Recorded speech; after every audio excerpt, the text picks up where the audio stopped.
સુત પુરાણી મહારાજે ઋષિ મુનિઓને રુદ્રાક્ષ સંબંધિત પ્રશ્નો પણ કર્યા છે શિવ મહાપુરાણમાં. ત્યારે જવાબમાં સુત પુરાણીએ મહારાજે રુદ્રાક્ષની ઉત્પત્તિ વિશે કહ્યું કે મહાદેવજી ત્રિપુરાસુરનો નાશ કરવા માટે અઘોરાસ્ત્રનું ચિંતન કરવા માટે ધ્યાનમાં બેઠા હતા. તે સમયે એમના નેત્રમાંથી જળનું બિંદુ આ ભૂમિ પર પડ્યું અને તે જળના બિંદુમાંથી રુદ્રાક્ષના વૃક્ષનું સર્જન થયું. તમામ દેવતાઓ પણ રુદ્રાક્ષને ધારણ કરે છે. રુદ્રાક્ષને કોણ ધારણ નથી કરતું? દરેક રુદ્રાક્ષને ધારણ કરે છે. ચાહે નારદ મુનિ હોય, ચાહે ભગવાન વિષ્ણુ હોય, કોઈ પણ હોય. અને સફેદ, લાલ અને પીળો 3 પ્રકાર છે રુદ્રાક્ષના. બ્રાહ્મણોએ સફેદ રંગના રુદ્રાક્ષનું ધારણ કરવું જોઈએ, ક્ષત્રિયોએ લાલ રંગનો રુદ્રાક્ષ ધારણ કરવો જોઈએ, વૈશ્યોએ પીળા રંગનો રુદ્રાક્ષ ધારણ કરવો જોઈએ. અને શિવ મહાપુરાણમાં 14 મુખી સુધીનું આ રુદ્રાક્ષનું વર્ણન બતાવ્યું છે. દરેક રાશિ મુજબ અલગ અલગ રુદ્રાક્ષને ધારણ કરવું જોઈએ. 14 રુદ્રાક્ષો રહેલા છે, 14 મુખી. એક મુખી એ રુદ્રાક્ષ એ પરતત્વનું સ્વરૂપ છે.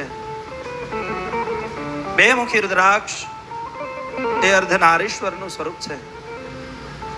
3 મુખી રુદ્રાક્ષ એ ત્રિદેવોનું સ્વરૂપ છે. 4 મુખી રુદ્રાક્ષ એ બ્રહ્માજીનું સ્વરૂપ છે. 5 મુખી રુદ્રાક્ષ શિવજીનું સ્વયં સ્વરૂપ છે. અને 5 મુખી તો મળી જ જાય, કોઈ ના મળે ને તો કઈ નહીં, 5 મુખી તો મળી જ જાય તમને. ત્યાર પછી 6 મુખી રુદ્રાક્ષ ભગવાન કાર્તિકેયનું સ્વરૂપ છે. 7 મુખી રુદ્રાક્ષ કામદેવનું સ્વરૂપ છે. 8 મુખી રુદ્રાક્ષ એ અષ્ટવિનાયકનું સ્વરૂપ છે. 9 મુખી રુદ્રાક્ષ એ નવદુર્ગાનું સ્વરૂપ છે. 10 મુખી રુદ્રાક્ષ એ ભગવાન વિષ્ણુનું સ્વરૂપ છે.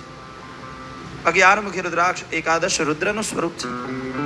12 મુખી રુદ્રાક્ષ આદિત્યનું સ્વરૂપ છે.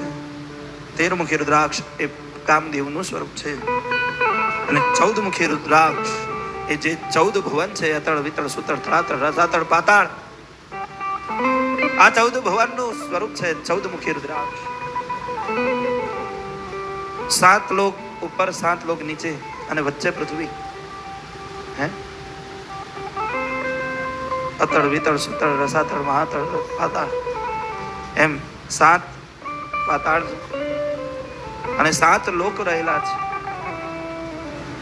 અહરલોક, મહરલોક, સ્વર્ગલોક, તપરલોક, એમ 7 લોક ઉપર, 7 લોક નીચે અને વચ્ચે